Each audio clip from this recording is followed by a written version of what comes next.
the best cost it was giving was 16, while we knew that there was a best cost of 14. We had already reached a best cost of 14. Yes, sir.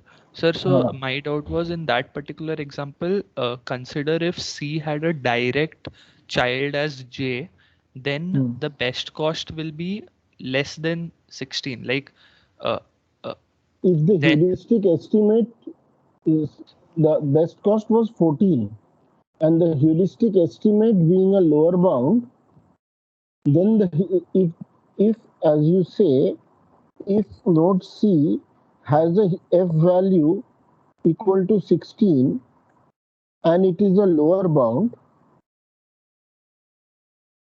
okay, then and your current best is 15, okay, if this is a lower bound, all right, yes, sir. if this is a lower bound and its f value is 16, then from here, unless you come to it with a smaller path to C, then this Fn is equal to Gn plus Hn, na? Okay, yes, sir. Okay, got it. So it will always be So higher than. yes, because it is a lower bound. But if you come with a, before you terminate, if you come through another path where the Gn is smaller, then and the Fn becomes less than 14, then it will be re-expanded. Okay? Yeah, yeah. Okay, sir. Got it. Thank you. So all of you, please remember, we have tutorial today at 5 p.m. today, 30th 8/21. Tomorrow we will start propositional logic.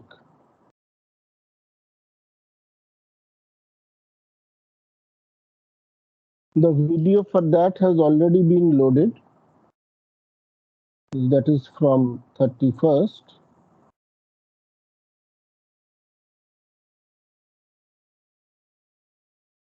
And our first class test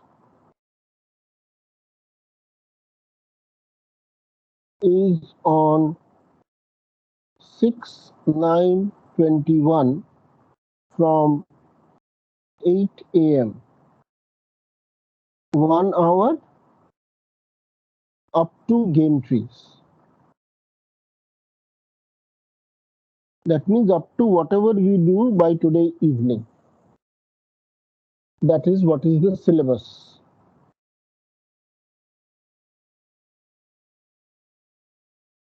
So please remember that today we will have a tutorial at 5 p.m.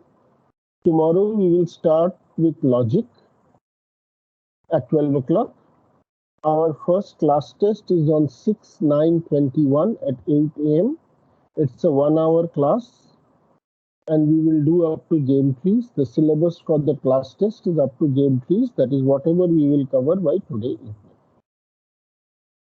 So we will cover game trees now and then we will discuss whatever are the doubts in the tutorials of the previous day. So till now, we have started doing state space search, where in addition to state configuration, state transformation rules, state spaces, we are using heuristics, which is problem specific information. And along with heuristics, we have done search algorithms, namely algorithm A star, algorithm DFBB, and algorithm IDA star, which is iterative deepening A star. And now we will move over to what are known as game trees. We have already discussed in the beginning about games. For example, chess is a two-player perfect information game. And we have already seen that games like chess are games where we have got more than one player. The player moves alternatively. So chess is a two-player perfect information game,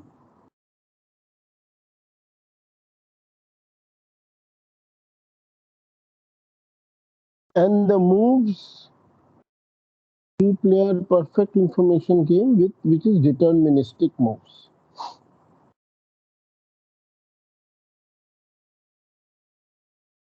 However, in games like chess, the state space is huge.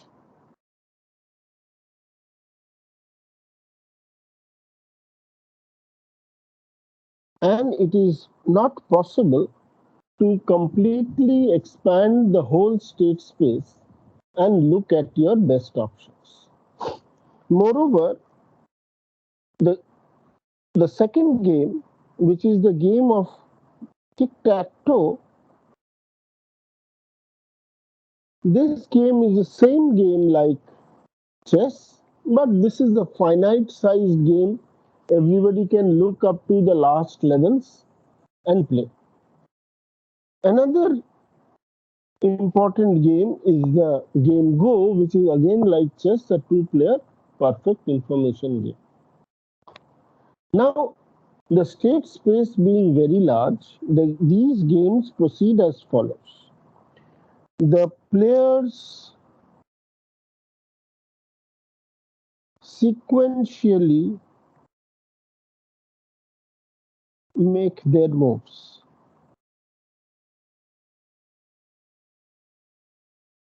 Because the players sequentially make their moves, therefore, what people typically do is they expand the search tree.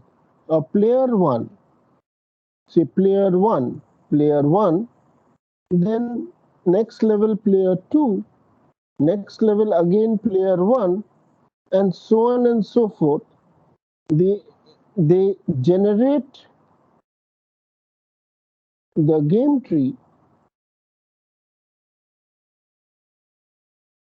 to a certain depth.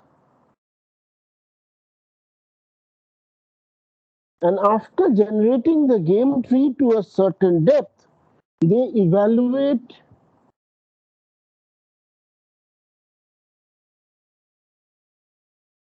the best option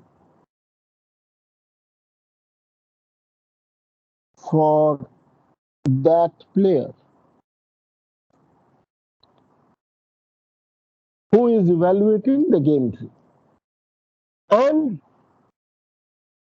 make one move.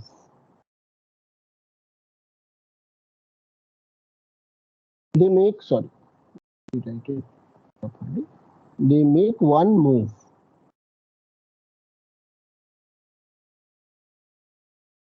Why do they make one move? Because now it is the turn of the opponent to play. They cannot make five moves because they don't know what move the opponent will play.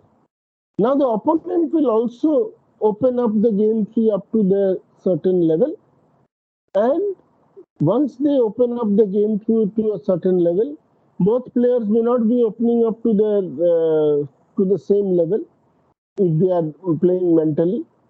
But using a computer, both can open up depending on the amount of time they have. And then once they do that, they evaluate. So player 2 will again open up to a certain level and then again make one move. Then again player 1 will open up to a certain level. So every time, whenever they are making a move, they are deepening their look ahead levels. So this is like a look ahead level. And because they cannot, unlike a game like tic-tac-toe, where anybody knows exactly how to play till the end, here they open up to a certain level which need not be at the end and the state of evaluate the states at the leaves. So they evaluate the states at the leaf nodes. These being a typical kind of a game where there are two players and the solution to the game may be for player 1, it may be a win, it may be a loss, it may be a draw. And being win, loss, or draw, for player 2, if it is win for player 1, it is loss for player 2. If it is loss for player 1, it is win for player 2. And if it is draw, it is a draw. So these are typically called 2% perfect information zero sum games.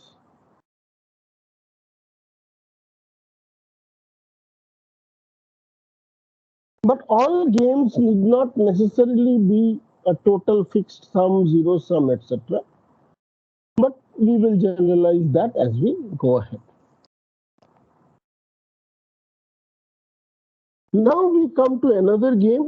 Which game is this? Which game is this? Chinese checker. Correct. How many players? 6. 6 players. And playing alternatively.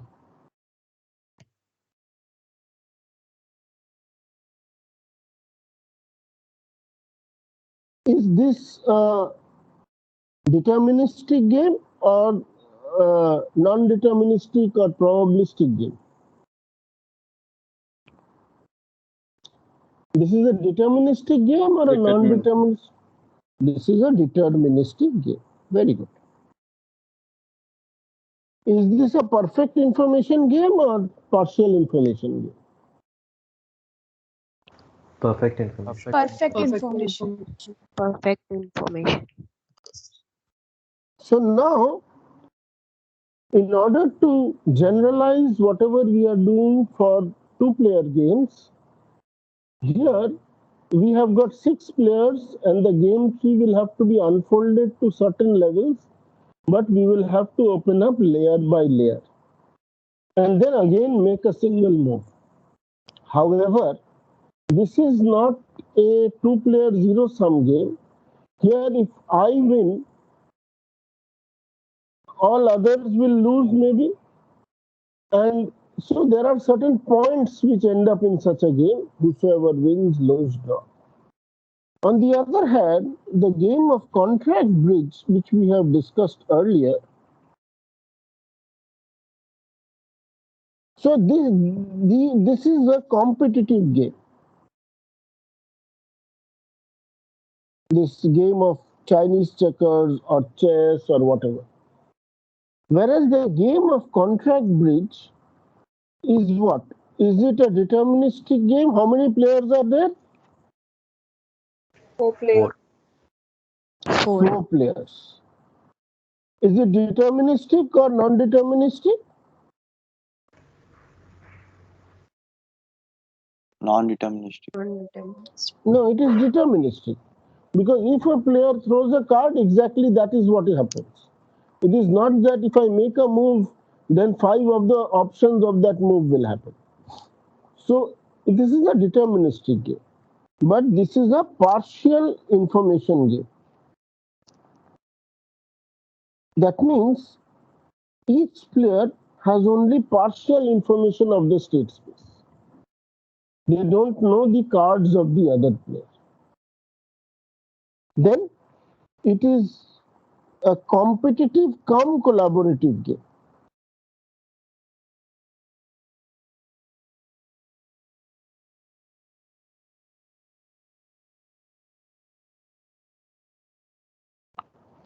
Because there are 2 players who form a team and 2 other players who form another team. And then again it is a round by round players will play. Now we come to... Excuse me, sir. Yes. Sir, in the bridge, if there are 2 teams and we know that we have all the cards, then we know that other set of cards are won by other team, then it will be a information game, complete information game. Now suppose 4 players have all of them have their cards in the hand. Okay. So do you know even the card of your partner? Partner will show me the card, I guess, for the game. So your partner will show you all the cards every time? No, they don't show you the cards. Okay. Secondly, even if you know the game cards of your partner, how do you know what is the distribution of the cards in your opponent? Okay, sir. No. So let us come to the game of Ludo. So what is the first property? How many player game it is? 4 player. 4. 4. You know, Ludo was one of the earliest. Ludo has got various names. What was the original names in Indian history? Chaucer. Pasha. Then Chaucer. Chaucer.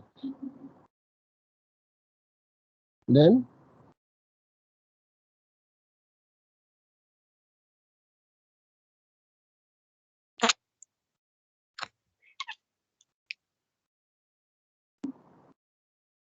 have you heard of this Chaturanga? Because there are 4. Have you not seen pictures? Then where do you know among the common things that have been there in Indian civilization, when is the first such dice found? Where has been the first dice found?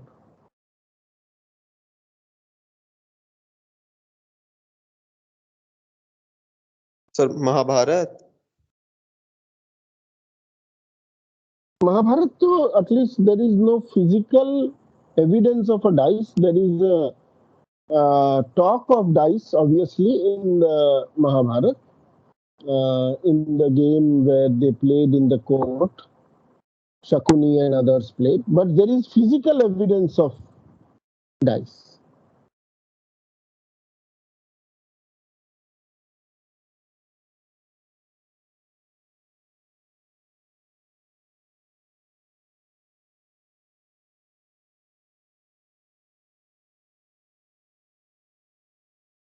All of you, quickly look at the internet. You have access to internet, right? Just search dice Indus Valley civilization.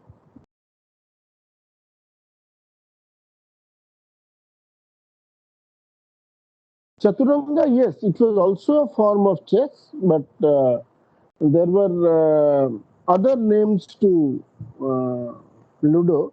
There are mixed names. Chaturanga was also a name of chess. You're right. Yes, 5,000 years ago. Can you see picture?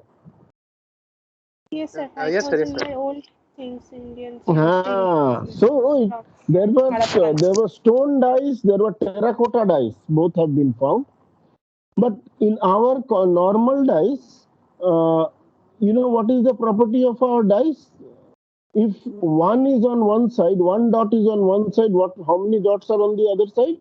7 minus the number of dots. Yes. But in the Indus Valley, both types are there. Sometimes it is a different combination 1, 2, 3, 4, 5, 6, 7, 8. You know, there are different combinations. Even the one which we see, that is also there.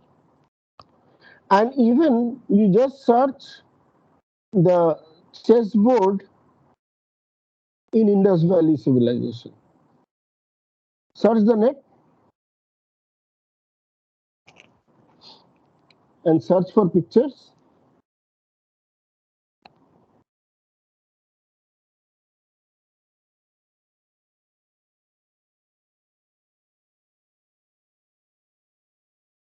Can you see? Yes, sir. The pictures are also there, like made of stone. Stone. So, you know, while we all look for various kinds of connectors between Indus Valley and Gangetic Valley civilization, two very common connectors. One, are games and entertainment.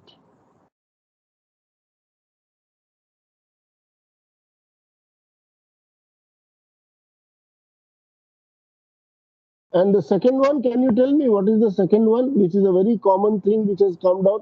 So, which was there in India, found in Indus Valley, found in Gangetic Valley, and present today, like games and entertainment, chess, Ludo, all that is there. Anything else?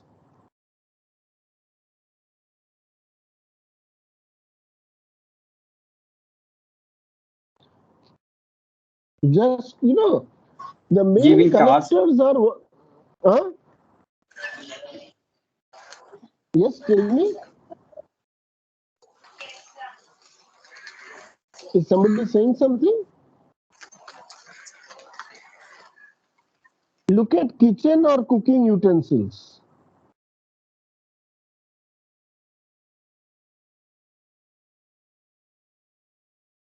Anyway, that is not part of what we want to do today, but I just want to tell you. So, what is the difference between this game and the earlier multiplayer games? Ludo? This is So non-deterministic. So non-deterministic Yes. because which dice, which number will come is not known yet. Non-deterministic, rather, it is more of a probabilistic, right? Probabilistic. Yes. Yes.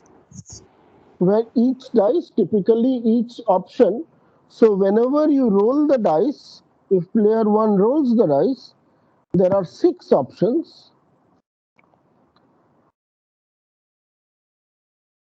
and each option has an equal probability of 1 by 6.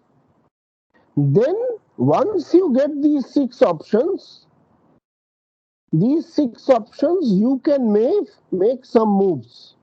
You have some choices of making moves, isn't it? Because you have got 3 or 4 pieces, so you can decide which piece to move by that number, isn't it? So this part is probabilistic,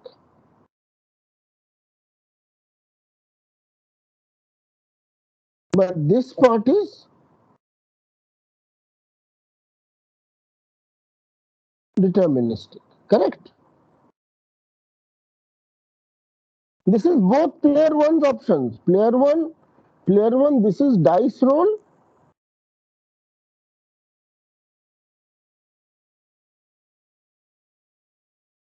And for player 1, this side is the move. Have you understood? This is the dice roll and this is the move. Clear?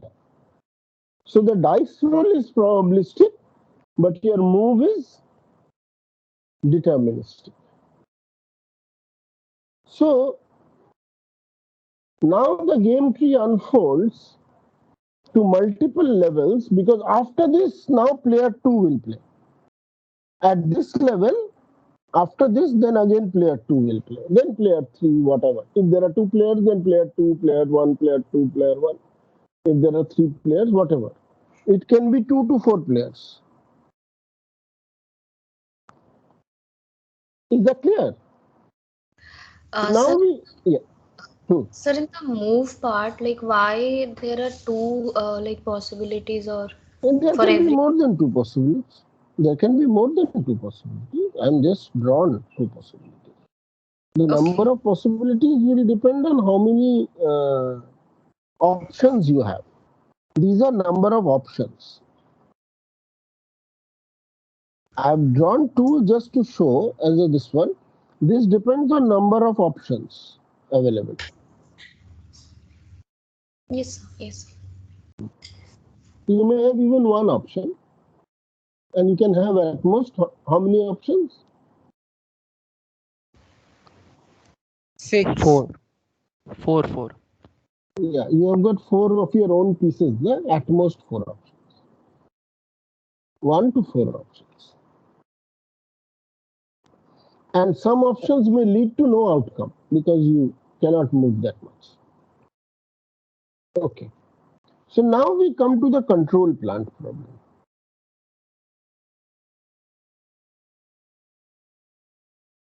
There we discussed earlier that you have total state variables which are of two kinds. What are they? There is a subset which is observable, and the others are hidden, not observable. So you have observable and hidden variables, which makes like the game of chess is a perfect, the game of Ludo is perfect information or partial information? Perfect information. Yeah. This is the perfect information game. Whereas here, though, so this one is a partial information game.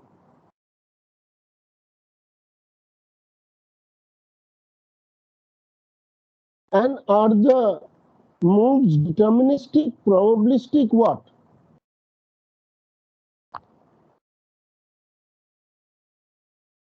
Probabilistic. You have got two types of actions. Actions which are controllable, controllable and uncontrollable.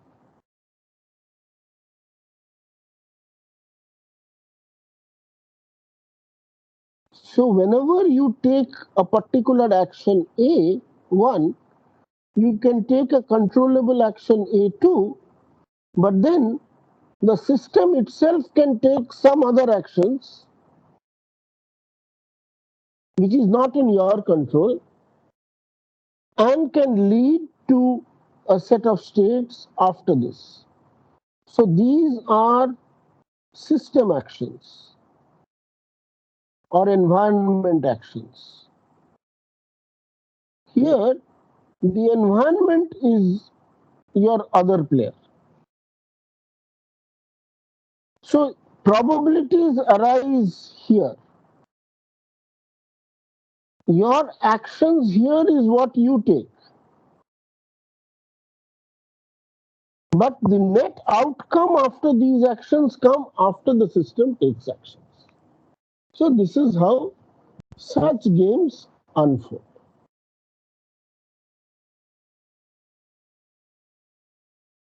Let us come to these games. These are more complex games. Here, Sir, yes. so if we talk about the game of chess, then uh, if we consider the viewpoint of one of the players, wouldn't the moves of the other player be probabilistic in the point of view of the first player? Like I know You what can model it that way. You can model it non-deterministically.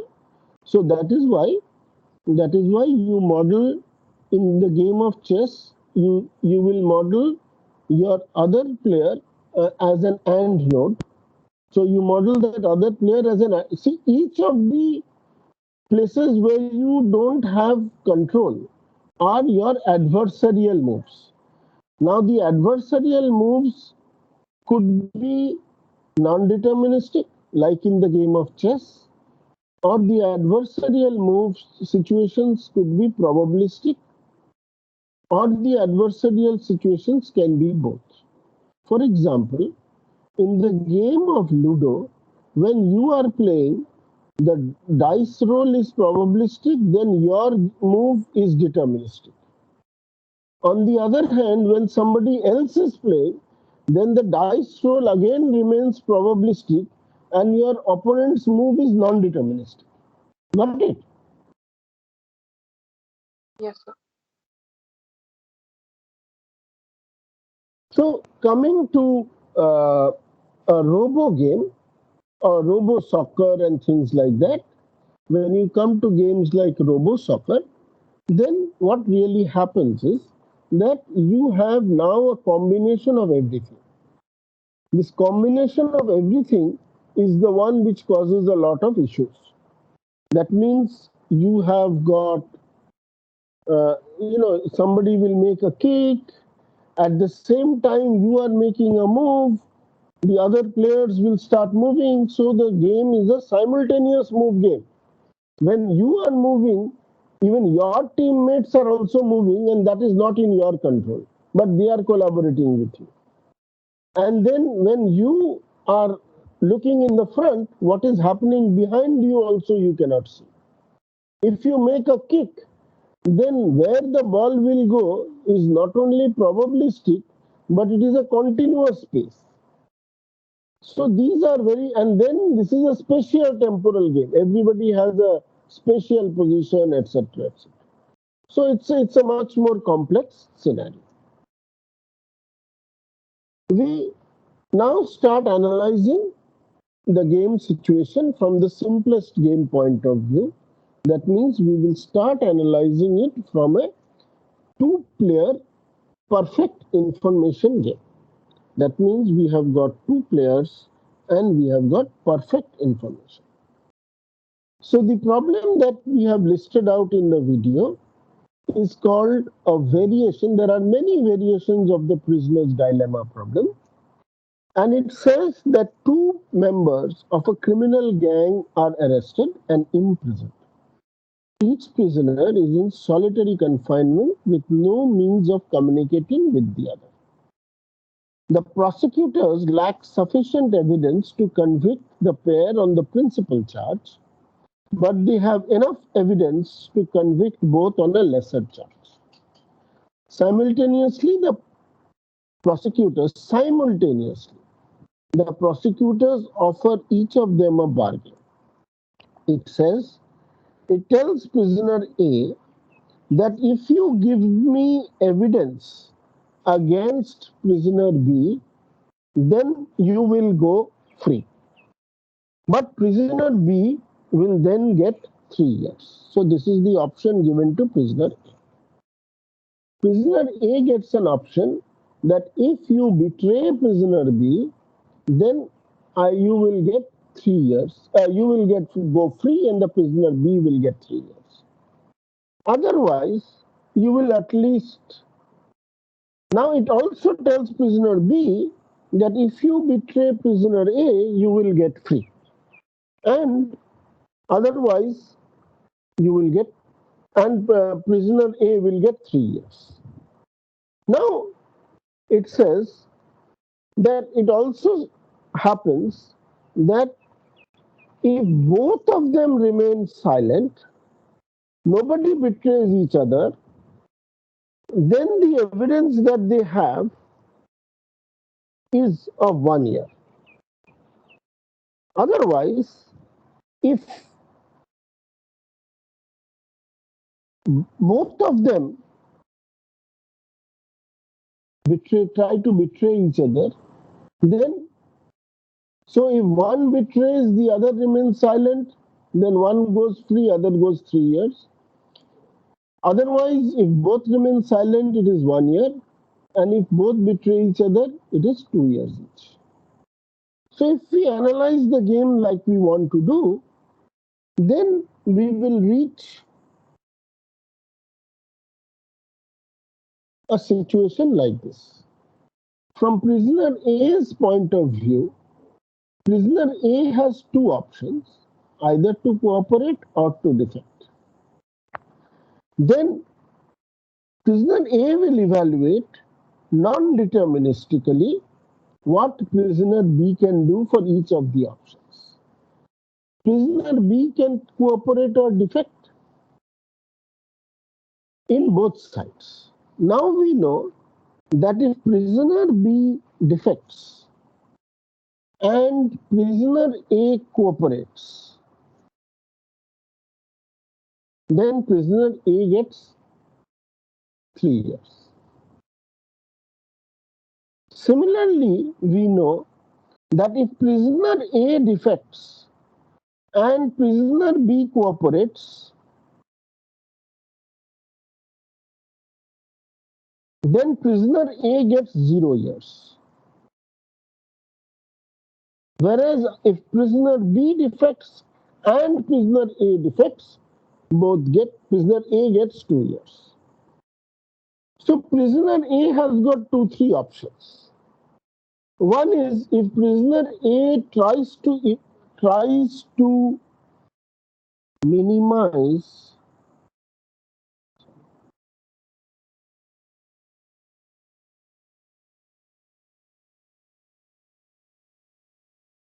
his or her worst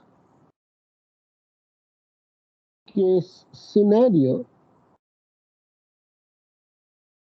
This is one option, that prisoner A will try to minimize his or her worst case scenario. Then prisoner A will see that in the worst case, prisoner B on the left branch will defect, and again prisoner B on the left branch will defect. So they will try to look at the maximum or the worst case that can happen in the action of prisoner B, and from whatever comes out, they will try to minimize. So here they will try to take worst, and here they will try to take best. And in order to do that, prisoner A will choose the defection option. And by choosing the defection option, and if you analyze prisoner B, if prisoner B is also minimizing his or her worst case scenario, then prisoner B will also defect, and the right branch will be chosen. But there are other things the prisoner A can do. Prisoner A can imagine that prisoner B will behave intelligently like him or her, and both will cooperate. But because it is not the worst case scenario, and prisoner A does not know how prisoner B will behave, then it is not guaranteed to get a 1 if it cooperates. So one of the ways in which game trees are played are to minimize their own worst case scenario. So this is the way we will look at our first level understanding of game trees. So in these game trees, there are two kinds of game trees. The tic-tac-toe can be evaluated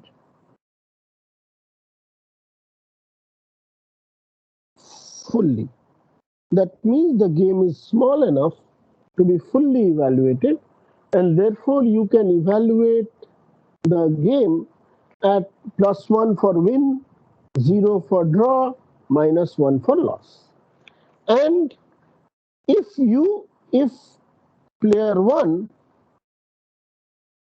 has got win as +1, loss as -1, and draw as 0,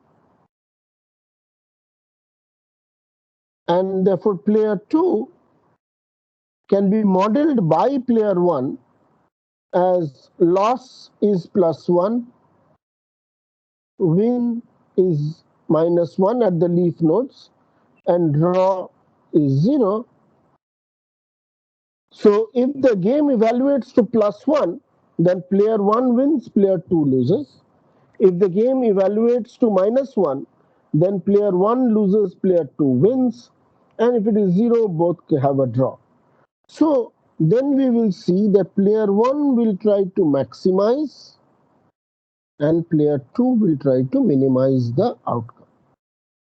In order to, so that is how we reach what are called min-max game trees. However, in the game of chess, this cannot be evaluated to the leaf level.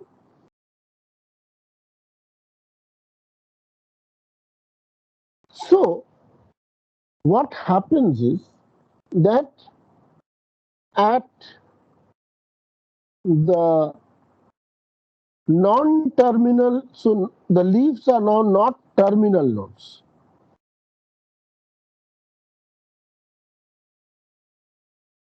we apply a heuristic evaluation. We apply a heuristic evaluation, but since we do not know how good it is, so we do not know, we cannot assign a 0, 1 or -1. What we typically do is in the range of say 0 to 10 or 0 to 100 or -100 to 100, you evaluate. You give an evaluation function value. For the time being, we can assume that whatever, if the range is from 0 to 10, if player 1 is giving 5, then player 2 is also giving, if player 1 is giving 6, then player 2 is also giving 6. But for player 1, the higher value is better, for player 2, the lower value is better. In more general cases, the evaluation function of both the players need not be the same. So that means the two different players may have their two different evaluation functions, and therefore that makes it a little more complicated. For our purpose of understanding, we will assume that when player 1 plays, player 2 applies their own evaluation function, and if because player 2 does not know the evaluation function of, sorry, when player 1 is playing, player 1 applies his or her own evaluation function, and because player 1 does not know the evaluation function of player 2, player 1 assumes that the whatever is larger for player 1, if it is better for player 1, it is worse for player. So it always is from the player 1 point of view. Then player 2 plays from player 2 point of view. But therefore, we will also again assume that one player maximizes and the other player minimizes. So it is a min-max tree, but the leaf levels are not terminal nodes. So this is how we model the game. Any question? I have a question. Yes. The previous one, tic-tac-toe. So you were saying that player 1 will maximize one of, like for example, +1, which is a win for him, and player 2 will actually minimize the same one. But player 2 will minimize whatever is the result. Yes. So, but without a draw, like will player 1, if he's trying to minimize the draw, for instance, there is nothing to see. It's +1, -1, 0. So if draw is in between +1 and -1, no? Yes, yes. No, so I mean, if player 1 is trying to minimize draw, for instance, it will be same for nobody player 2. minimizes draw. You are minimizing the evaluation. You are minimizing the value. You are not minimizing draw. You are not minimizing win. You are minimizing the value. Here, like here, this node is +1. So this is the turn of the player 1 max. This is the turn of player 2 min. Yes. This is the turn of player 1 max, and these are all terminal nodes. So the terminal node here is +1. At this node is +1. Now, because this is +1, this becomes, so this value, because there's only one child, the parent of that has got +1. Now, the other option of this player is -1. So this player, who is the min player, will always choose the -1 option. Similarly, the next one here again, it's a min player. He has got a -1 option here and a 0 option here, because this is a draw and this is being one child, so this draw is the only option for this person. So this draw being the only option for this person, so at node A, he has chosen the -1 option. At node B, he will also choose the -1 option, which is the node next, the node to the right of A. Now, if you look at node C, Then there are two options. One comes from 0, one comes from +1. So because one comes from 0 and one comes from +1, therefore this option is a draw option. This option is a win for player 1, which is a loss for player 2. And because at player 2 is minimizing, therefore player 2 will choose the 0 option at node C. So at node C, player 2 will choose the 0 option. Now let us look at node D, which is the node at which player 1 is trying to determine what to do. It has got three options. Two of them are -1 and one of them is 0.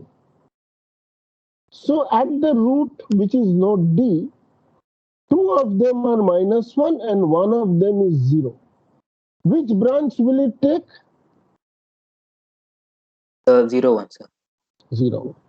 So have you understood? Automatically win, loss, draw is taken care of by minimization and maximization.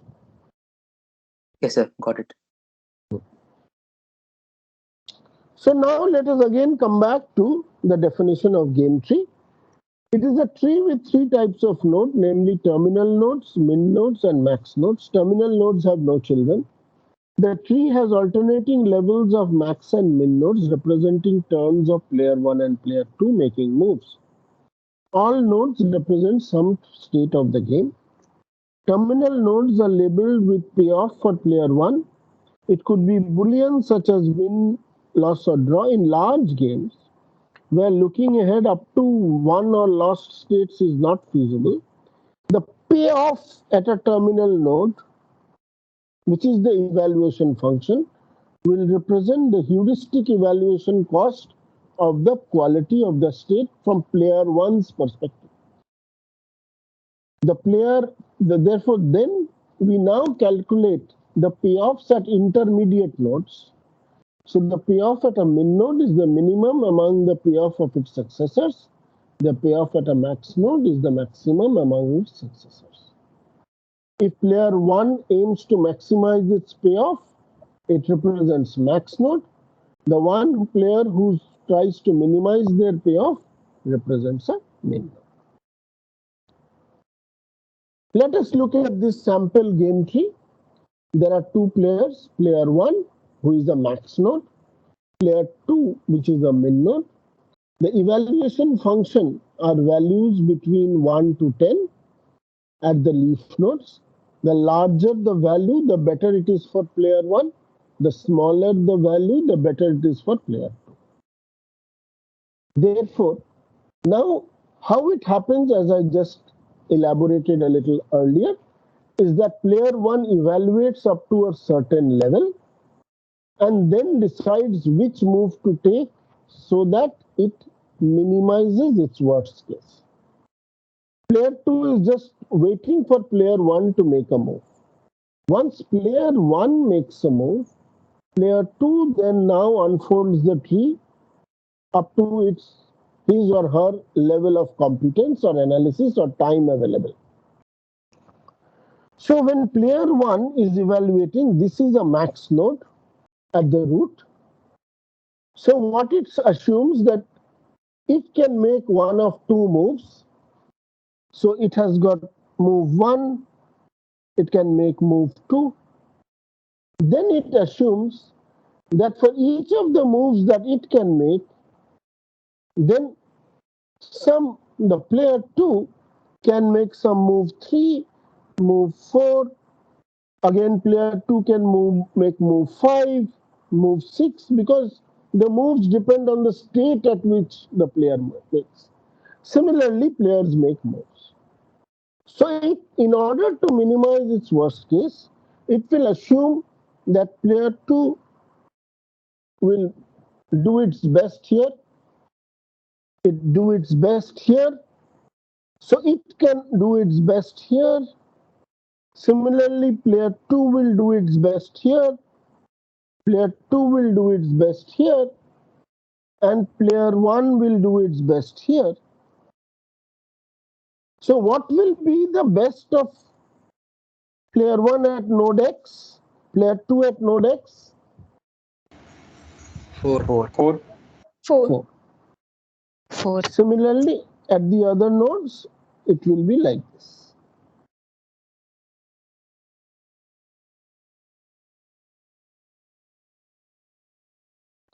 So what will be the finally at the root Y?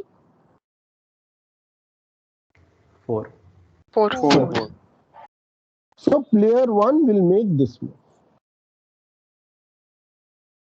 This value at every node are known as the min-max value at the node.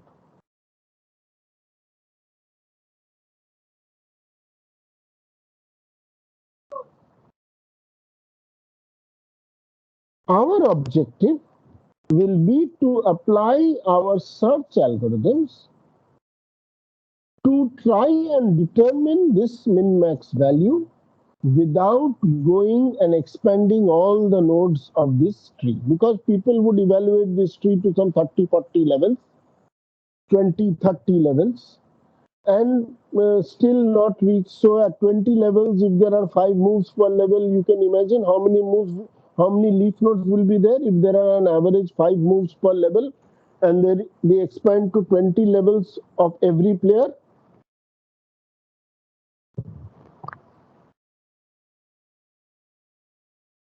Exactly 5 cap 20. No, then it's 20 plus 20 because 2 players, so 5 to the power 40, right? Yes, sir. It will become 5 to the power 40. So you can imagine how big that will be. So we now want to ensure that we will do this by an efficient search. Now, all we have are estimated values at the leaves. We don't have any estimated values at the intermediate nodes. We will see later on what we will do if we have estimated values at the intermediate nodes. So, what we do if we have estimated values at the leaf nodes? So our first algorithm that we will apply is depth first search. And we have seen that depth first search is directional. So the depth first search algorithm will depend on the order in which we look at the children, and we have seen that before as well. But these being finite depth trees, depth first search does not have the original difficulty like it had in normal heuristic search, where it can go deep down somewhere else without whereas the goal can lie on another side at a slower depth. So here what will happen is this node will be examined first, the root node, let us say node A. Then so this node will be examined first, then this node will be seen, the second node.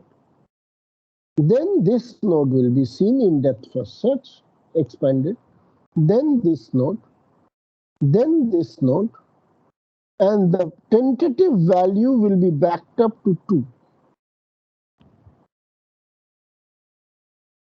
Now, it has got nothing else to do, so it has to see this node.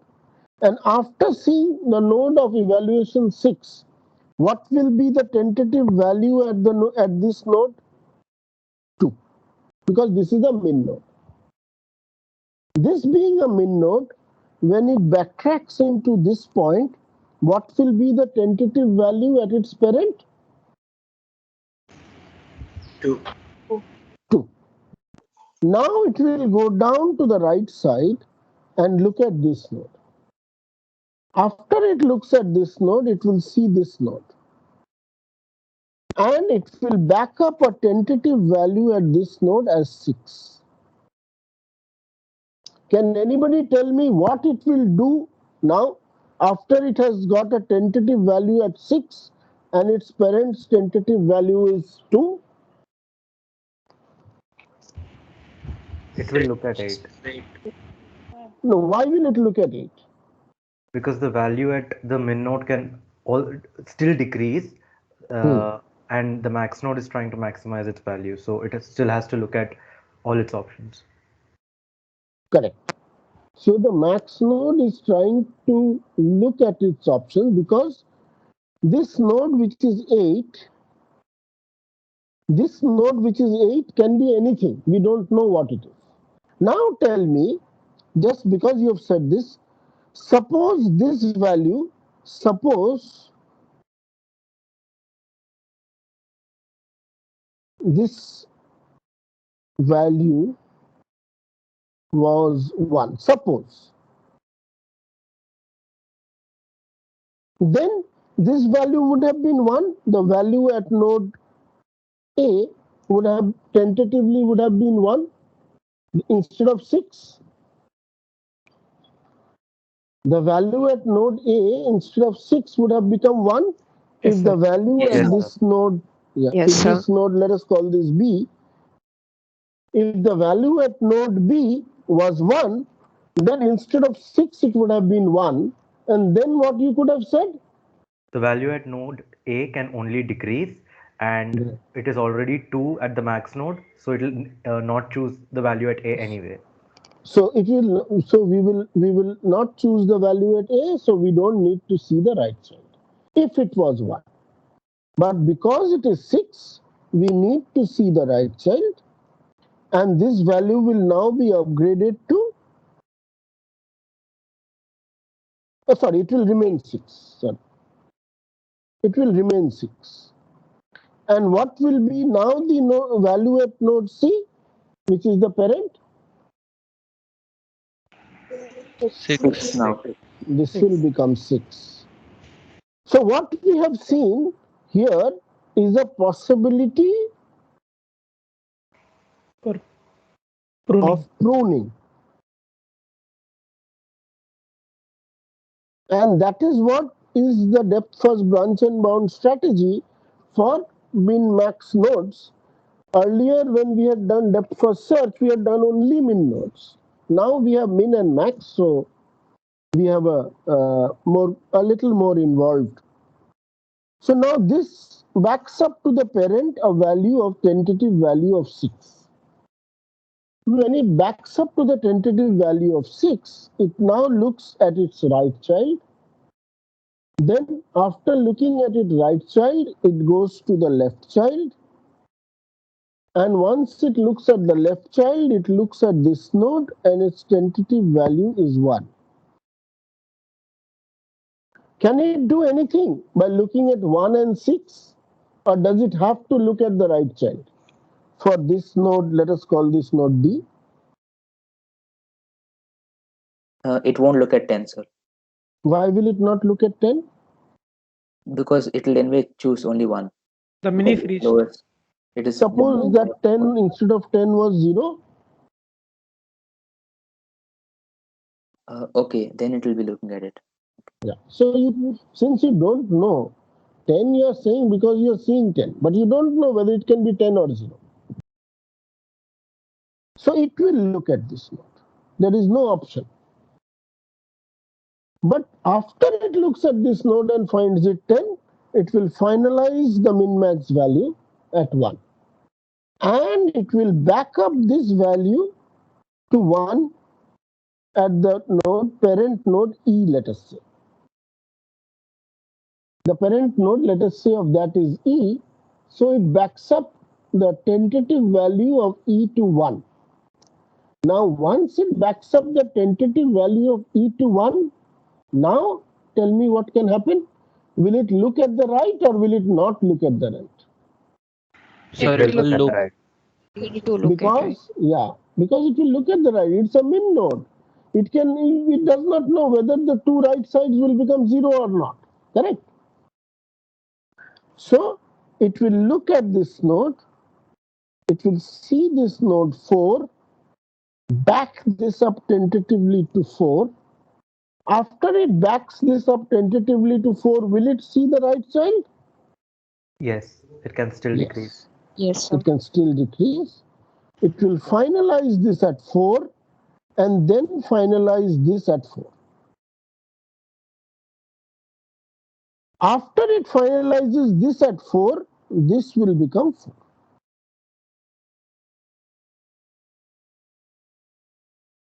and it will back up this tentative value at the root node and make it. Is everybody with me till now? No. Is everybody with me till now? Yes, sir. Good. Yes, sir. Yes. So now once it has seen this node, it will go to the right side. It will look at this node. It will go to this node. Then it will go to this node. Then it will look at this value 1 and tentatively back up 1. Now, is there any possibility of any pruning? Not yet. It can still become 0, right? Sir, there is a possibility because at the max node the Okay. value is 4, so it can only increase. Very good. This is a min node and it has an ancestor on the path which is a max node whose tentative value is already 4. And this min node can only reduce from 1. So whatever is on the right side of this min node, let us call it node F. Sorry, let us call it node F. Let us call this min node node F. Whatever is the value at the right of node F, whether it is 5 or 0 or 10 or whatever, nothing is going to affect the value at the root. Are we clear? Yes, sir. Yes, sir. Yes, sir. So this is where pruning will occur.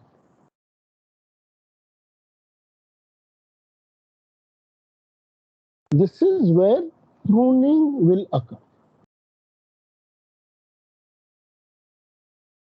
So the pruning says, so let us do a little more. So once this is finalized to 1 after pruning, this tentative value is backed up to its parent as 1. After backing up the tentative value of the parent as 1, it goes here to the right child of this node, and then it looks at 3 and tentatively backs up 3 at node G. Now will node G need to look at the right hand side? No. No. Same reason, pruning will occur. Once this is done, this will be finalized as 3. This will be finalized as 3 at node H. Once this is finalized as 3, tentative value at node I will be 3.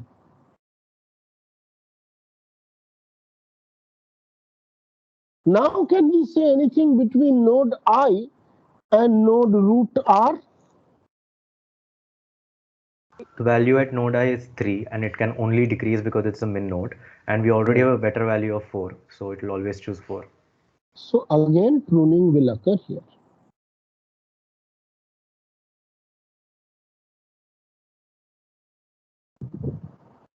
And none of the 4 nodes of 7, 9, 8, 9 will ever be seen. That means the whole right child from node I will be pruned. And we will finalize this as 3. This will be backed up and this will remain 4. And the choice of the move will be decided from node R as this side. Anybody has a doubt?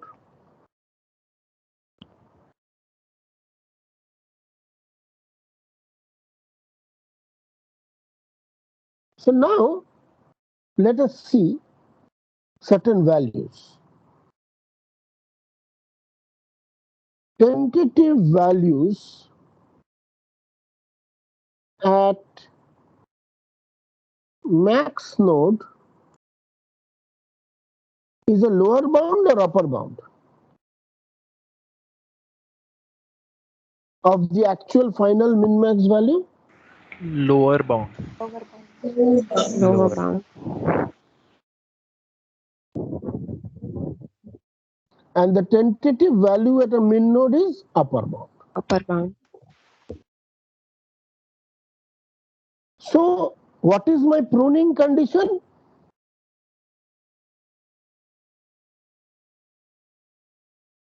Lower bound is greater than or equal to upper bound. Right. Lower bound at max node is greater than equal to upper bound at min node along a path. That means one of them has to be the parent of the other. One of them has to be the parent of the other. They cannot be, siblings on two sides. That is not possible. Along a path, if the lower bound at the max node is greater than or equal to the upper bound at the min node, irrespective of who is the parent and who is the descendant, who is the ancestor and who is the descendant. So this pruning is also called alpha beta pruning in game tree parlance. But it is basically a generalization of depth first branch involved. We also know that if we do it from right to left, we will get a different pruning because depth first search is directional. We also can see that since we do not have any node intermediate heuristic values, therefore there is no point in applying best first search because we have no intermediate values of heuristics at the nodes. But if we did, then obviously we could apply best first search. So I will advise you to try and do the right to left. All of you, please do the right to left. That means we now start from, we do the DFS from right to left. So we look at the right child first and then the left child. So I am just naming the nodes so that we can understand what is going to happen.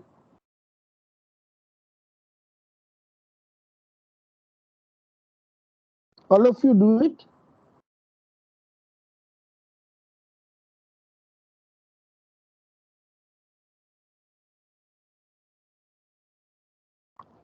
All of you, please do it.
So anybody completed?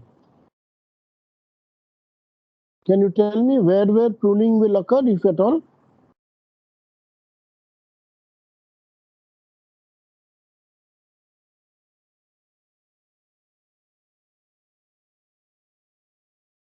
At the left side of D node, sir.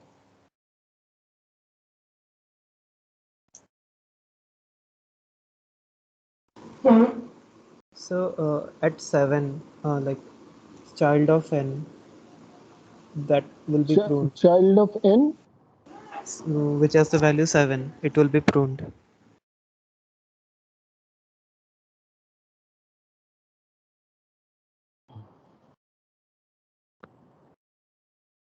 Have I marked it correctly as per your suggestion? Yes, sir. Sir, I think 9 should be pruned. Which 9? Sir, like the child of n, 9 should be pruned. Then how will you're looking from right to left. If you don't look at the first right child of n,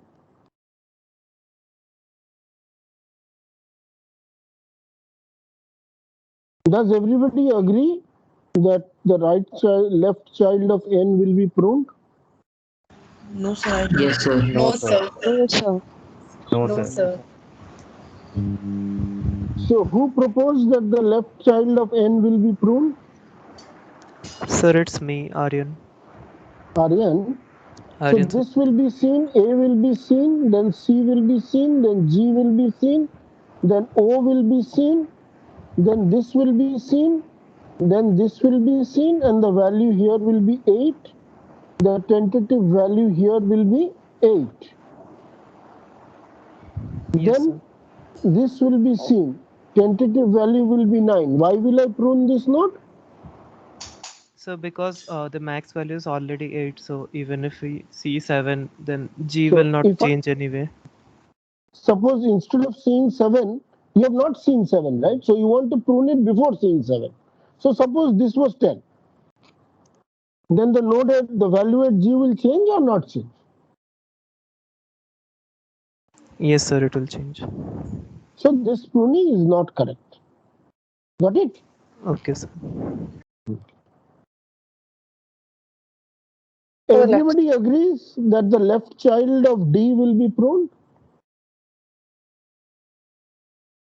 The left child of B will be pruned, sir. Left child of B will be pruned? Yes, sir. The entire. Everybody agrees on that? Yes, sir. Yes, Actually, sir. already it's Yes, sir. Yes, sir. It can. Okay, good. So now we have seen how this algorithm works, and therefore, what are our pruning rules? What are our pruning rules? We have already seen that we have the following rules, that the tentative value at a max node is greater than equal to tentative value at a min node.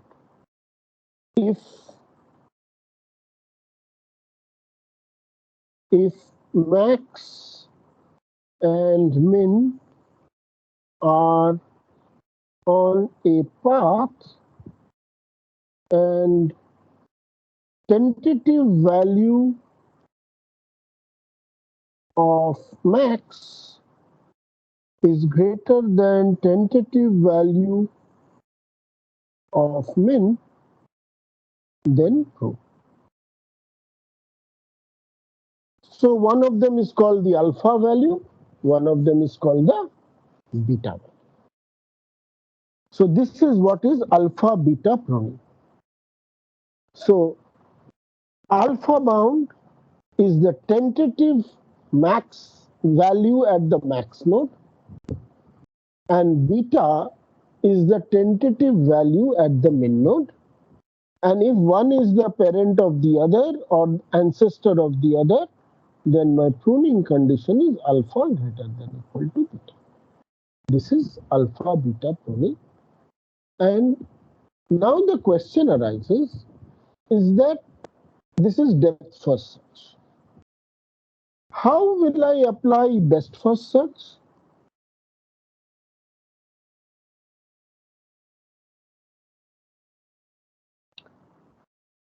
In order to apply best first search, sorry.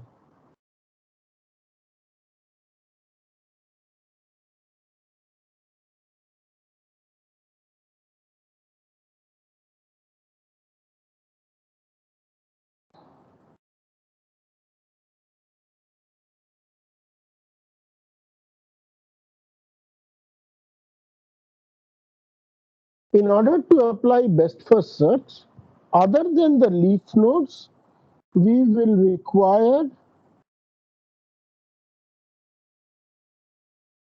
heuristics. So we will require two kinds because we need pruning by two kinds, lower bound and upper bound. At every node, we will require two bounds, lower bound, upper bound. Yeah, in general, lower bound can be minus infinity, upper bound can be plus infinity. Only one of them may be available, both of them may be available, whatever. And pruning will always occur. So how will I apply best first search? In A star, we were choosing the node minimum node from open. But now we have two kinds of nodes, min nodes and max nodes. So when will we choose which node? How will we order the nodes? All these are interesting questions, and I will leave it for you all to think about these questions and think about how you will solve a game tree by best first search. Similarly, how you will solve a game tree by iterative, I will not do this for you.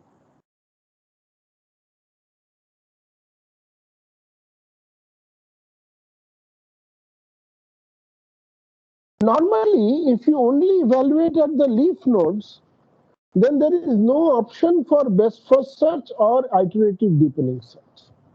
But if you evaluate at intermediate nodes, there is the option. So I will leave both of these thoughts as your home tasks for you to do, work out. Work it out on your own, think about it, and really prepare for it so that if we ask you at some point in time, you should be able to answer. Read the material, there is a lot of literature on it also. So there are algorithms on it also. So go through it.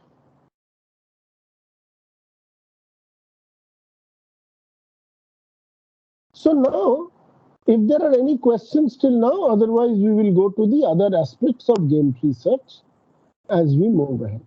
The rest of it, you can watch the video, which I have already posted and everything. I don't want to repeat too much. I have said the essential things. Sir? So, yes. In the previous example, the right child of L will also be pruned, sir.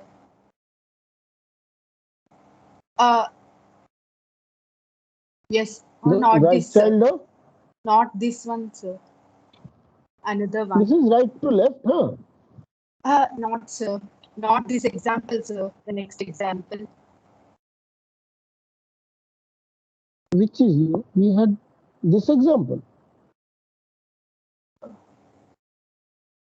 Not this one, sir. We did this example, then we did this example, and now you want to look at this. Okay, yes, yeah, what are you saying? The right child of L will also be pruned. Yes, yes, yes. Yes. Yes. You are right.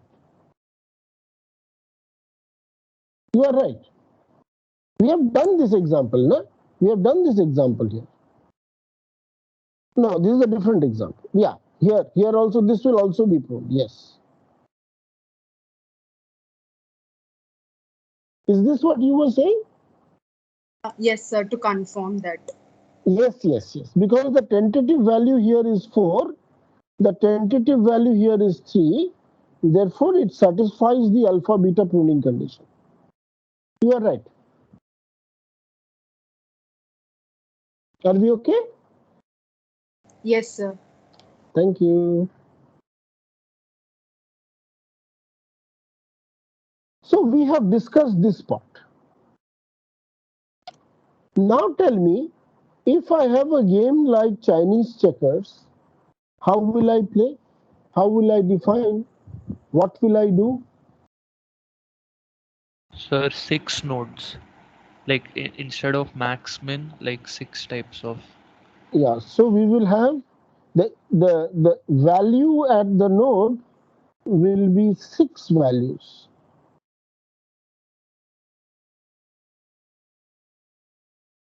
Each value will be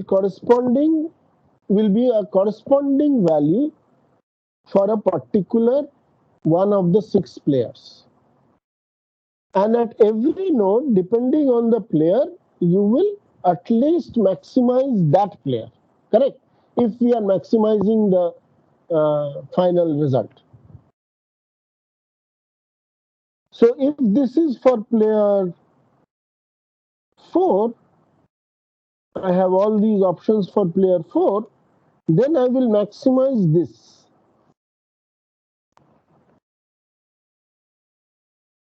Maximize the 4th component of all these children. What will you do when it is a team game? Anybody else?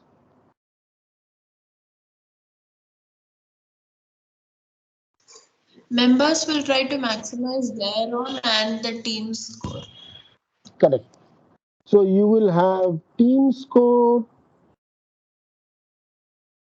individual score,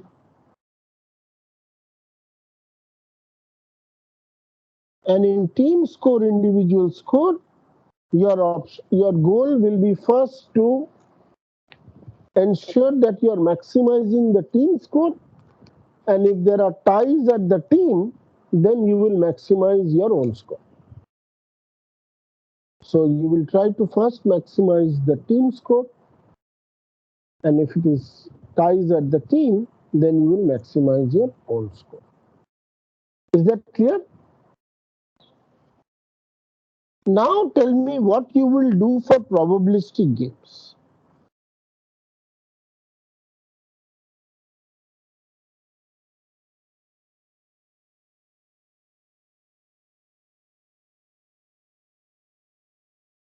Work on expected values. Correct.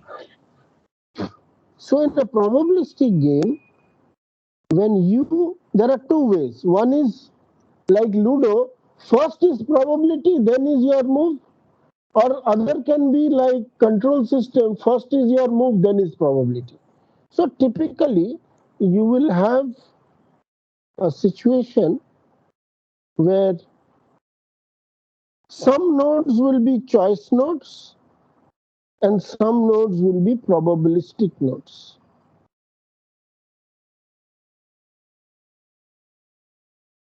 So what we will do is we will looking at the whole game tree. Wherever it is a choice node, we will make that option. Wherever it is a probabilistic node, we will look at all options. Again, wherever it is a choice node, we will look at that option. Wherever it is a probabilistic node, we will look at that option. And each of them will give you a possible solution outcome. And for every of your choice nodes, at every of these points, you will have one possible solution outcome. Each solution outcome, as you just pointed out, Shomik, will have a probabilistic or an expected result. And then if you are maximizing your choice point, then you will choose that which provides you with the maximum expected result. So that means you will try to model this as what is called an AND or graph problem, where the OR node is your option, the AND node is the environment or the opponent's action, and every solution tree will have one path, one move for the OR node, and all possible moves for the AND node for that OR node, and so on and so forth. Every solution will have an expected outcome, and you will choose wherever you have to make a move, you will choose that option which is your best. Where do these occur in real life? Is that clear to everybody? Sir, Well, sir, I had a doubt. Sir, if we consider the basic game tree, depending on the final values, we are deciding which move to make. So if I get same value in two different branches, would I need a second type of score to do a tiebreaker? Like yes. If you are just minimizing your worst case, you would do a tiebreaker. If you had probabilities, then you would definitely require a second option. Second option will come from the practical situation of that game. You're right. Okay, sir. In economics, many times when you apply a particular decision, that means I am reducing the tax slab, I am applying a particular policy, I am choosing a particular place. Each of them, for example, if I change the tax slab, I know how much revenue how much tax I'm expected to get. That depends on how many people are going to give tax, etc., etc. And these are all estimates because actual values are not known. So based on the compliance and all that, you will get a probabilistic situation. Similarly, we have seen these reactive control systems which are game trees. And in these autonomous systems, especially autonomous cars, vehicles, robo-soccer, all of this, these are all real life situations where there is a mixture of full information, partial information, deterministic, non-deterministic, probabilistic, and simultaneous actions, competition, collaboration. And all this leads to this sort of an adversarial situation. These can be solved by search. These are also solved when machine learning is used. So we are not going to discuss too much of machine learning here because there are two separate courses for machine learning, both AIML and AIDL. AI for machine learning and AI for deep learning. So there it will be discussed. But all of our search, the heuristic evaluation function, the game tree moves, all this. So integrating machine learning and deep learning to improve heuristics and search is another area of current importance where people, especially in these probabilistic high diversity situations, apply, where having solved many problems, they try to find out what is the best solution. So with this, we come to the end of game trees. We will do a tutorial today, and then we will see what is the situation. Tomorrow we will start logic, and then we will look at the class test, first class test on 6th, as I mentioned. Sir? Any questions? Yes, sir, I had a question.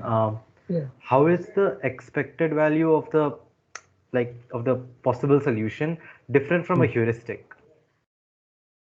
The heuristic is calculated at a node. The heuristic is calculated at a node. Now, suppose I have the full game tree up to the leaf. I know which is win, loss, draw. But at intermediate nodes, I have probabilities. Okay. I have probabilities P1, 1 minus P1, P2, 1 minus P2, P3, 1 minus P3, and so on and so forth. Then the values at the leaves are my heuristics or final values. Final or heuristics. Once I have these, then depending on these probability values, I will calculate the expected values here.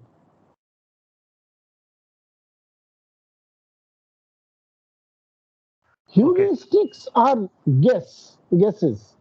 Probabilities use those guesses to calculate expected values. They are slightly different.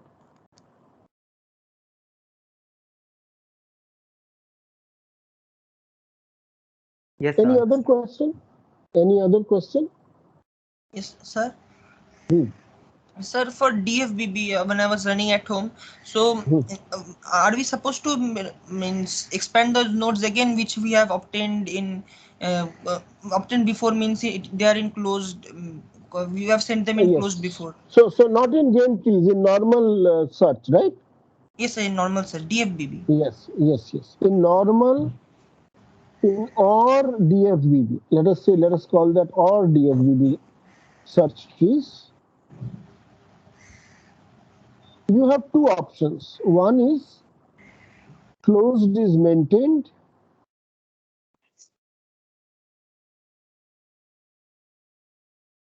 One is closed is not maintained to save memory.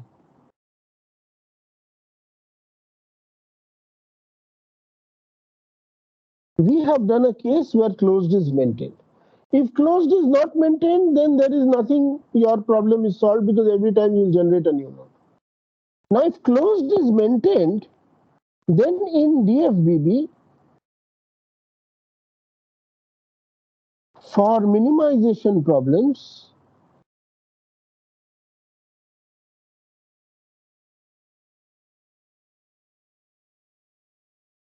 even if H is a lower bound and monotonic,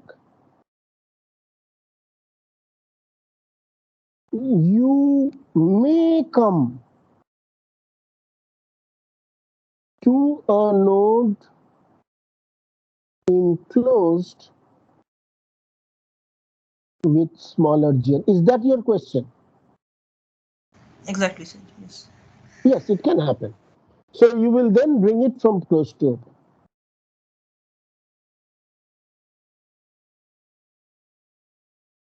You will then check if Fn is less than current best, and if so, bring it from closed to open. Have I answered your question? Yes, sir. Good. Any other questions? Then we will quickly go through the problem that we gave in the last tutorial. So somebody had a doubt. Please tell me what is your doubt. Hello, sir. Yes, Abhishek. Hello. Sir, I have taken Gn for first node is 0, and for other their children Gn equal to 1. And I think about the heuristic value for this. So can I take that for the set is 1, 8, 6, 7, 4, and 2? So as a 1, 8, start 6, 7, 4, 2. And my C is how much? 13. 13, yes, 13. Okay. So How are you I generating the search space? How is your state space generated? Sir, I use the rule that I will take one element from this set and add it to the cost value while I took initial value 0. So here I will choose one and I will not choose the item 1. Correct? Yes, sir. Or you're choosing 1, 8, 7, 6, 4, 2. I am choosing 1, 8, 7, and all nodes I am forming. Okay. All children. So what is happening is you're branching like this.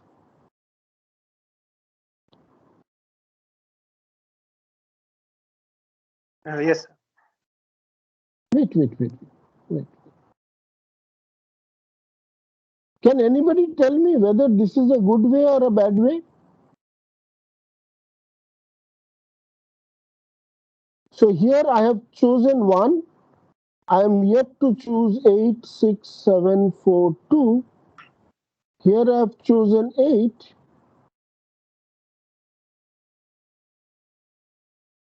I am yet to choose 1, 6, 7, 4, 2.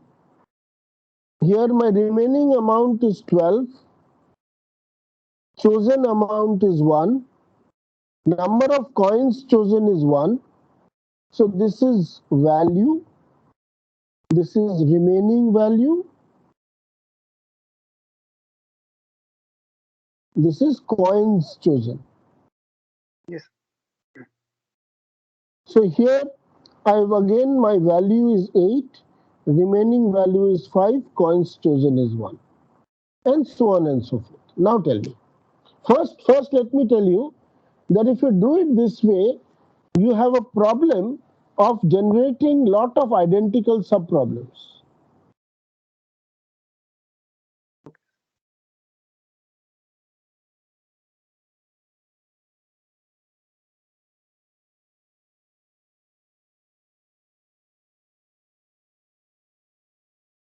A lot of identical subproblems will be generated. Because if you choose 1, 6, 7, and other side you choose 7, 1, 6, you will end up with the same node, right? Yes, sir. But that you'll have to manage in your search by checking whether you have come to a node with a smaller g or not, which is fine. So now what is your g value? Gn is equal to coins chosen. You are minimizing the number of coins, right? Yes, sir. What is your h value? I choose that how many times I will use that number which I have taken in first as a first children to A coin get can the be chosen only once.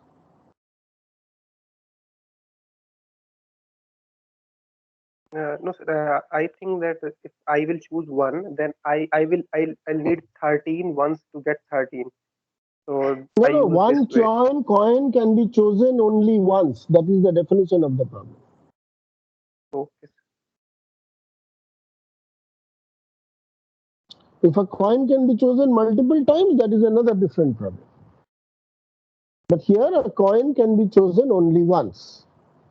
So, can anybody tell me what will be the heuristic? So remaining value. Yes, somebody tell. Remaining value. Remaining value. So divided by the maximum number remaining that is smaller than the remaining value. Maximum of remaining set. Yes. That is less than equal to remaining value. For example, in this node A, your HN will be 12 divided by 8, correct? Yes, sir. So here it will be 1 or it will be 2. Ceiling, sir. Ceiling, that means 2. Why can't we just leave it as floating? I mean, why do we have to make it an integer? The question is like this, that here you have to choose, make it very clear. You have to choose a minimum number of coins to make a value exactly C, correct? Is that Yes. right? Yes. So you would choose ceiling?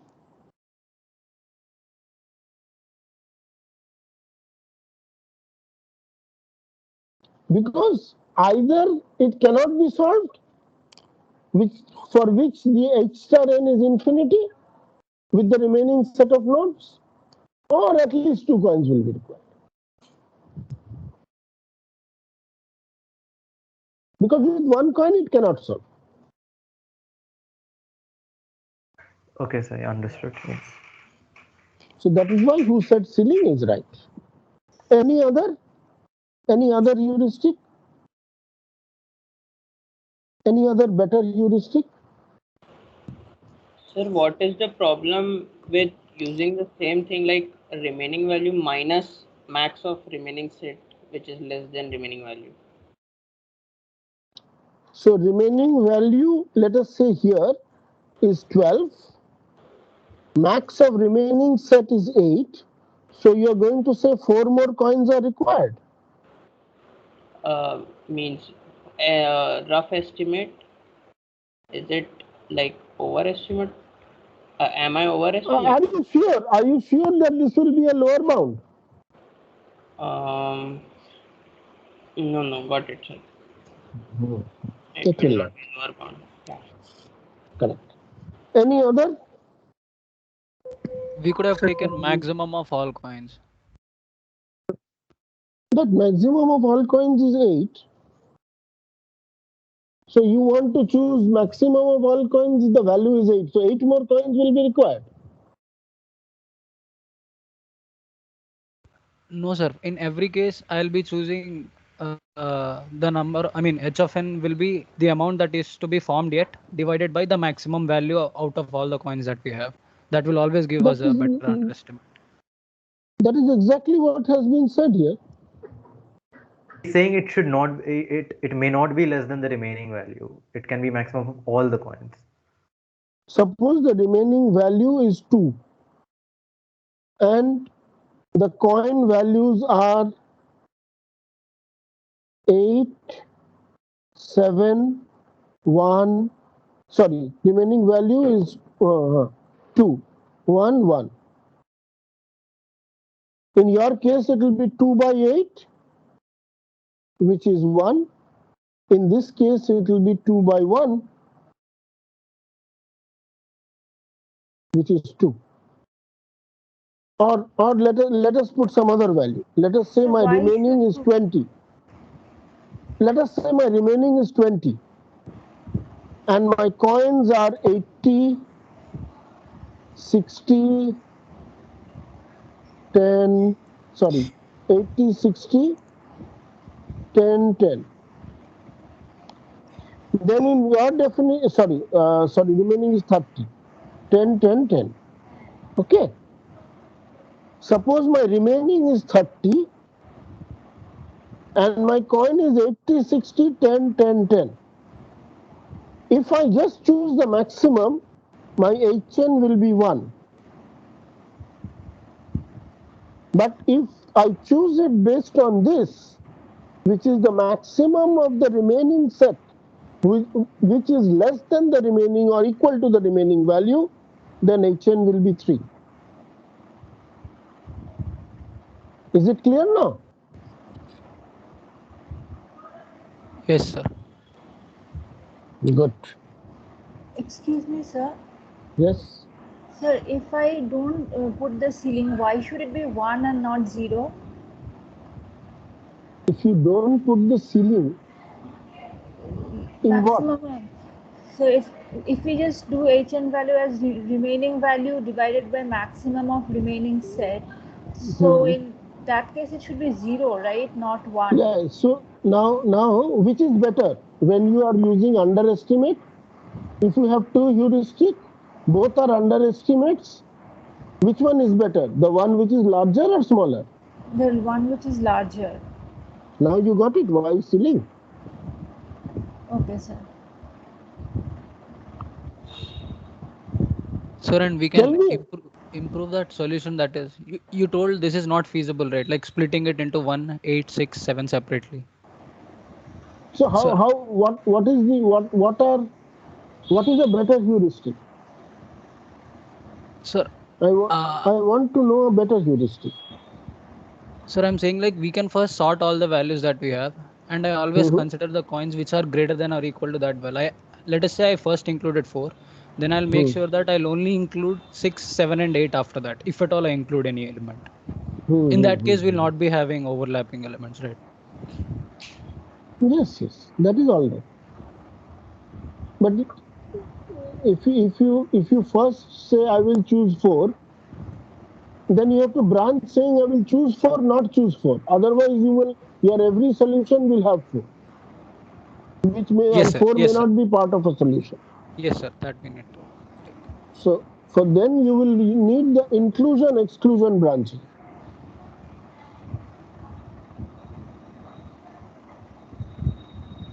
You will say that I will choose 4 and not choose 4. So that is another branching. The other branching, as I said, let me find a blank space. So one branching which we just saw, the other branching is from this is the chosen set, this is the remaining set. So I will choose one element from the remaining set, Ri, and I will say I will choose Ri and not choose Ri, and I will create the inclusion and exclusion. That is what you are saying. Yes, sir. After sorting. Yes. Yeah, you sort it, don't sort it, inclusion, exclusion can be done that.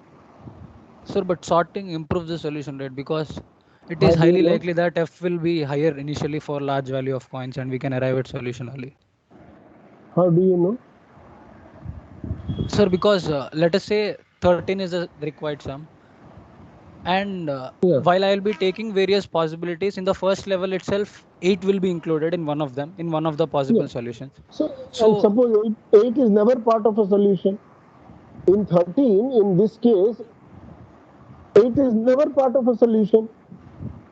And if you choose 8, and if you have 8, 7, 6, sir, 1 is 4, also there. 2, 1. 8, 4, and 1 is a solution. Yeah, but that is a solution, but that is not the best solution. If you had chosen 7 before 8, and then you have chosen 6 after that, you would have got a solution in 2 steps. Sir, yes, sir, but it is highly likely that minimum number of coins will be highly having. Highly likely. From where did you prove highly likely? No, sir. I mean, we will be approaching 6 earlier if we start from 8, right? Instead of just starting randomly. So maybe the solution is I can create a solution in such a way that only the last 4 elements will form the solution. I can create a problem instance in such a way that only the last 4 will form a solution.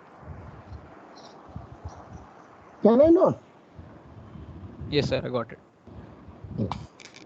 Sir, I don't have a better heuristic, but like using the previous heuristic, the remaining value divided by max of remaining, we can use that in the transformation rule itself. Like using that heuristic itself will only expand to those children, like only create those children which have. That is all right. That is easy. But there is a better heuristic. Let me quickly tell you what is a better heuristic.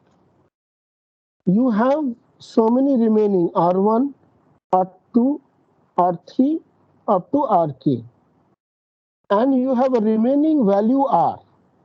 Okay, this is you already have a GN, number of coins chosen.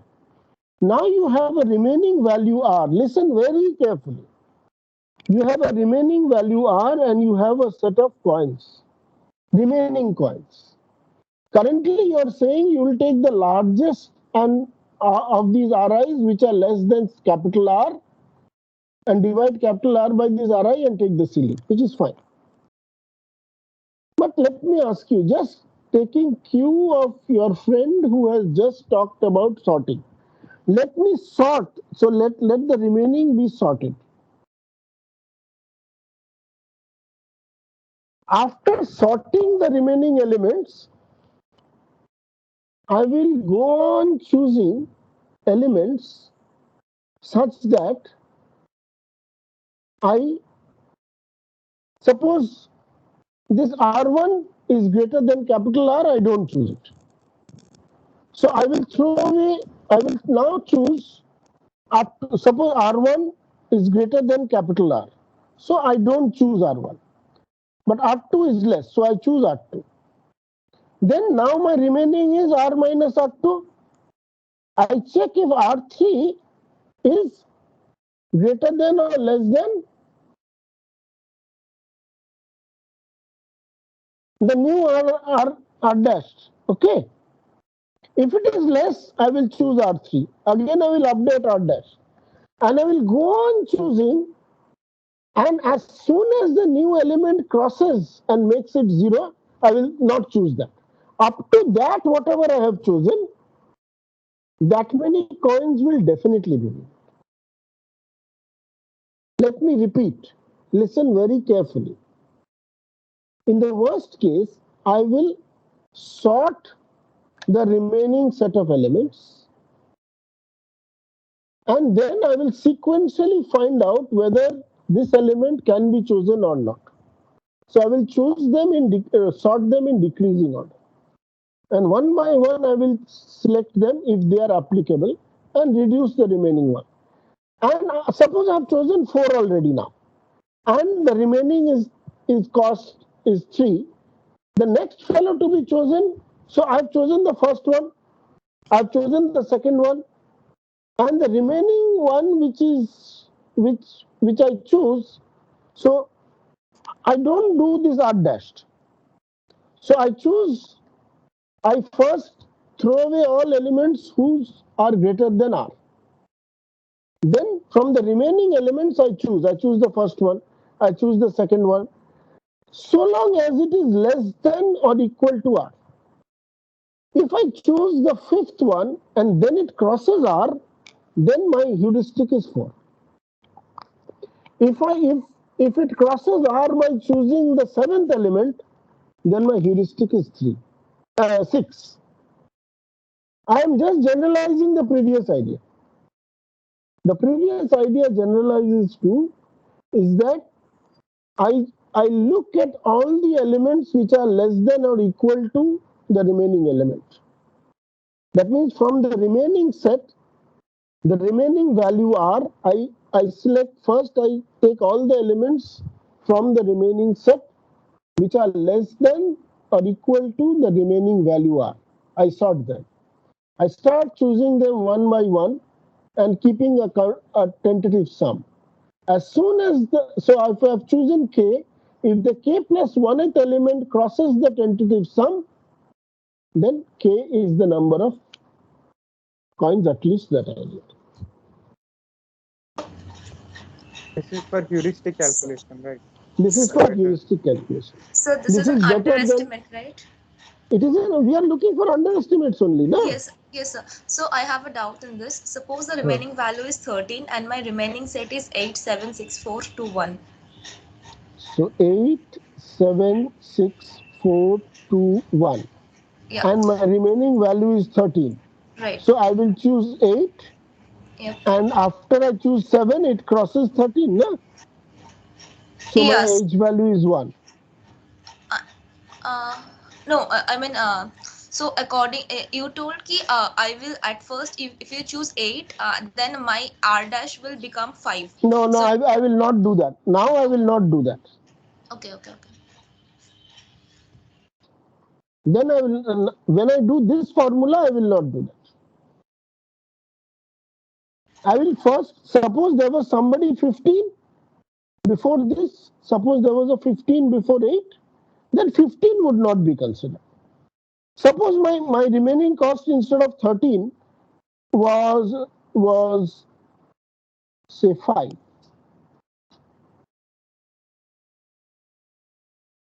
Then I would not talk about 876.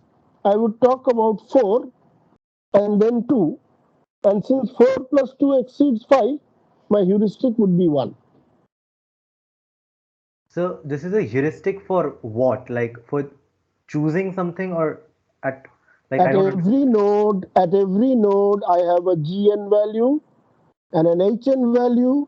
The HN value is the estimated cost of the minimum cost from N to goal.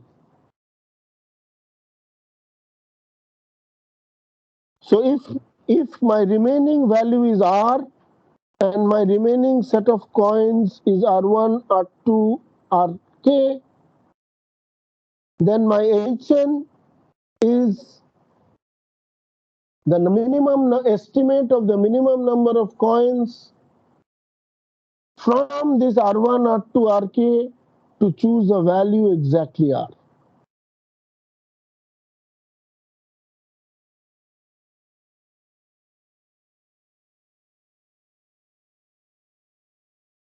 So then this heuristic will have a flaw that we need to traverse through the entire available set at every state that we go, right? What is the flaw? You need to traverse. You need to sort. You sort it once in the beginning, no? You sort it once in the beginning, and whenever you're doing inclusion, exclusion, you just take it out of the remaining set. It is constant time operation. What is the flaw? We need to find out like how many coins are required in order to form, like let us say k sum need to be formed. Now we need to check at every point like how many coins would we need. So if that saves you 5,000 nodes, so as I said, there is a trade-off between the heuristic complexity, accuracy, and total time number of nodes taken. Obviously, if you can find a heuristic at the same effort compared to another heuristic, when we did the traveling salesperson problem, or when we did the sliding tile problem, each of the heuristics has its time. So it is natural that a more accurate heuristic will take a little more time. We can stop because others have to go on to another class. We can stop the recording and we'll catch up at 5 o'clock. Please be ready.